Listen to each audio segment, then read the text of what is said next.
My name is Tracy McAlpin. I'm a student at Kaiser University School of Criminal Justice. I'm also the mother of a bipolar child. I may not sit before you with a college degree in psychology, but I can tell you firsthand the plight of the mentally ill in America. My daughter was born with bipolar disorder. She was diagnosed at age 9. There was at least one suicide attempt before the age of 7. She either laughed hysterically or cried profusely. Her moods were up and down. She had no need for sleep. My problem actually began with the school system. They passed her from grade to grade, ignoring the outbursts and the lack of understanding in the schoolwork. They explained to me she just did not meet the criteria of a child that was learning disabled. There were many calls to social services before she was hospitalized for a second suicide attempt. She was eventually hospitalized and released 1 week later with a library of prescription drugs and an appointment with an overlooked psychiatrist. This medication was not without side effects. She was still there. She was sedated, but she wasn't able to think on her own. She attended therapy session 2 times per week. They never seemed to help. She couldn't tell them why she felt the way that she did. I was constantly scrutinized for the treatment of my daughter. People watched us like a hawk. They were constant repeated blood tests to make sure I was giving her the medication that she was prescribed. There had to have been some other reason for her behavior. Maybe she was abused, or maybe there was some deep, dark family secret that no one knew. A child just cannot have bipolar disorder. Social services continually brought court injunctions for me to control this child. The next step was to try to move her from the home. They explained to me there is more money in the system for a child like this than there ever would be in my home. They said if I loved her, I would let her go. And I told them, because I love her, I will never let her go. I fought for and won the right to raise both my children. I responded to the school's inconsideration by taking them to court. In September 2001, my daughter was given the right to attend special education classrooms in her school. I wish I could sit here before you and tell you that things improved as she got older. They did not. Each milestone had a new problem. At age 10, she was in a residential treatment facility. At age 11, she was arrested for assault on her younger sister. When she stepped into the courtroom, she was wearing shackles and leg irons and handcuffs. We weren't allowed to touch her, see her, talk to her. She was placed in a juvenile detention facility because she didn't understand the inner workings of the courtroom. She was eventually found guilty and allowed to return home at the age of 12, given time served.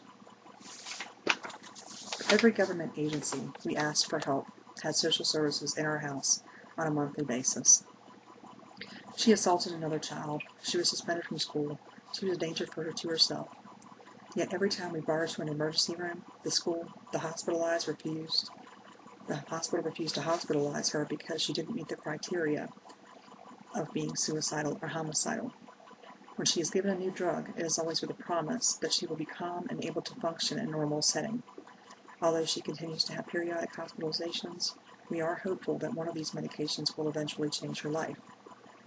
For the adults who suffer from bipolar disorder, their plights much different. They are given another magic pill and turn right back on the streets. If they get to where they can't be dealt with, they are placed in a jail cell until a place for them can be reached. Congress responds to the mentally ill funding cuts by overwhelming the justice system by charging a mentally ill person with a crime, so that money can be taken from a budget group intended for the justice system and given to them housing until arrangements can be made. These are sick people, not criminals. Since when do we ever put a person with cancer or heart disease or diabetes in jail?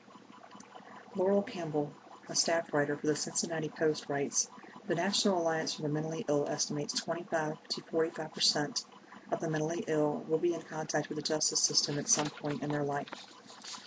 Margaret Edds, a writer for the Virginia Pilot, summed it up in her article entitled, Mental Health is Still in the Dark Ages. She says, you think we've proceeded past the era where Dorothea Dix stormed the 19th century America exposing the abominable treatment of the mentally ill in prison? Think again. You read Pete Early's treatment of the son in the Miami-Dade County Jail, and you'll doubt it. Naked prisoners, freezing cells, eating food off the floor, then and now. How do sick people deserve this treatment? I implore each and every person hearing this speech to write your Congress and demand more funding for the mentally ill. These are your sons, your daughters, your friends, your mothers, anyone. No one is immune to mental illness.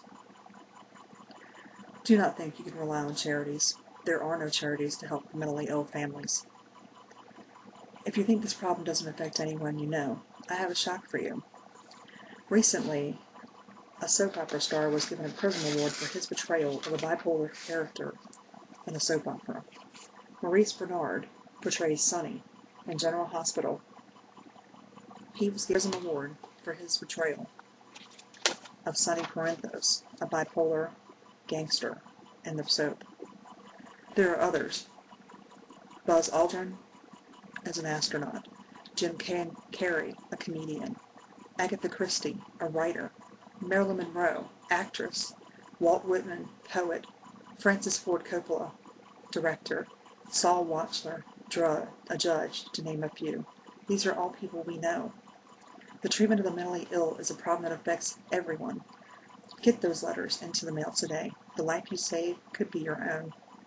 Thank you for your time this evening. Are there any questions?